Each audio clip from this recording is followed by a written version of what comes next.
தானாமேரா கம்போங் பூலுவில் 60 வயது ஆடவரை கொலை செய்ததாக மாற்றுத்திறனாளியான 18 வயது இளைஞர் ஒருவர் மீது குற்றம் சாட்டப்பட்டது. Magistrate Tun Fayis ஃபிக்ரி Tun Azrul Saini முன்னிலையில் குற்றச்சாட்டு வாசிக்கப்பட்ட போது அந்த இளைஞரிடம் வாக்குமூலம் எதுவும் பதிவு செய்யப்படவில்லை.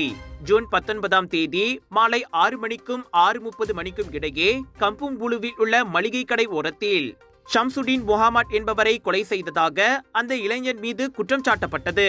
இரும்பினால் கடுமையாக தாக்கப்பட்டதால் ஏற்பட்ட காயத்தினால் ஷம்சுடீன் இறந்ததாக இதற்கு முன் ஊடகங்களில் தகவல் வெளியானது.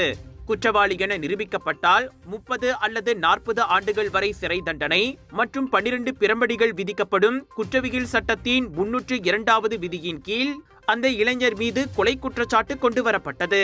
ரசாயன மற்றும் மருத்துவ அறிக்கைக்காக அந்த இளைஞனுக்கு எதிரான குற்றச்சாட்டு செப்டம்பர் 2ஆம் தேதி மறுவாசிப்புக்கு செவிமடுக்கப்படும். ராஜயோகாவின் தனித்துவம் நிறைந்த ஓமம் தண்ணீர் சுப காரியங்களுக்கு உபயோகிக்க ராஜயோகாவின் பன்னீர், ராஜயோகாவின் சுத்தமான தேங்காய் எண்ணெய் மற்றும் ராஜயோகாவின் தரமான எள்ளிலிருந்து எடுக்கப்பட்ட சுத்தமான நல்லெண்ணெய், இவை அனைத்தும் உங்கள் ராஜயோகாவில். இது ஒரு சிம்லா மார்க்கெட்டிங் வெளியீடு.